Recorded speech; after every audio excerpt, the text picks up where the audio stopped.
নমস্কার সবাইকে, তোমরা সবাই কেমন আছো? আশা করছি অনেক ভালোই আছো, আর আমিও অনেক ভালো আছি। তো আজকে আমরা তিনজনে মিলে চলে গেছিলাম আমাদের গ্রামের বাড়িতে। তো গ্রামের বাড়িতে যাওয়ার পথে আমাদের সামনে একটি মন্দির ছিল, সেটা শিব মন্দির। তো অনেক দিন থেকে শুনে এসেছি যে মন্দিরটা নাকি অনেক জাগ্রত, আর যা চাওয়া হয় সেখানে পূর্ণ হয় তাদের মনস্কামনা, সেভাবে আমি শুনে এসেছি। তো সেভাবে আমরা যাওয়ার পথে সেই মন্দিরে ঢুকেছিলাম। যেহেতু আমরা পুজো দেওয়ার অনেক কিছুই দরকার হয়, সেই জিনিসগুলো আমি নিয়ে যাইনি। তারপর সেখানে গিয়ে আমরা অল্প ভগবানের সামনে নমস্কার করে তারপর দেখলাম একটি পায়রা আহতভাবে পড়ে আছে। তো রিম্পা সেই পায়রাটাকে তুলে দেখলো কি হয়েছে। পায়রাটা অল্প পায়ে আঘাত পেয়েছিল, তার জন্য ওর চলতে অসুবিধা হচ্ছিল। তো আমি রিম্পাকে বললাম পায়রাটাকে ছেড়ে দিতে, তারপর ছেড়ে আমরা ওদিকে চলে গেলাম।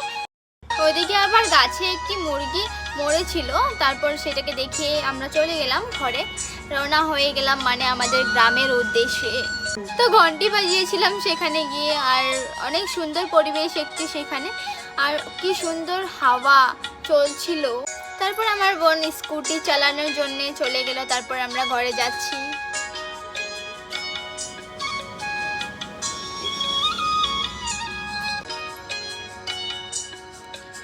গিয়ে পৌঁছে সেখানে আমরা তেঁতুল খেতে চলে গেলাম, তারপরে অল্প তেঁতুল খেয়ে নিলাম। এই দেখুন। তো আজকে সেখানে পুজো হবে, আমরা গিয়েছিলাম কালকে পুজো হয়েছে, আর আরেকটা আজকে হবে। তো সেখানে আমাদের দিদিদের টমেটোগুলো ছিল, তো সেইগুলো সাইড করে দিতে বলছিল, তার জন্য একটি গামলা নিয়ে সবাই চলে গেছিলাম।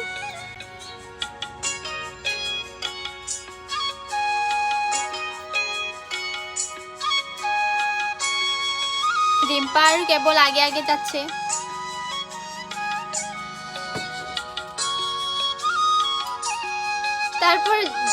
তারপর আমরা গাড়িতে করে ঘরে ফিরছিলাম, টমেটোর গাড়িতে। অনেক ভালো লেগেছে, টমেটোগুলো অনেক পাকা কাঁচা দুটোই ছিল সেখানে। তারপর আমি বোনকে বললাম অল্প চাটনি বানাতে, তারপর আমরা মিলে চাটনি খেলাম। খেয়ে তারপরে মেলার দিকে রওনা হলাম রেডি হয়ে। তো মেলায় গিয়ে আমি কী করলাম সেটাই তোমাদের কাছে এই ভিডিওর দ্বারা পাঠিয়ে দিচ্ছি। অনেক ভয়ঙ্কর ভয়ঙ্কর জিনিসও সেখানে ঘটেছে, যেমন আগুনের উপর দিয়ে যাওয়া, এগুলোও সেখানে হয়েছে। আমাদের এখানে যেহেতু এগুলো হয়নি।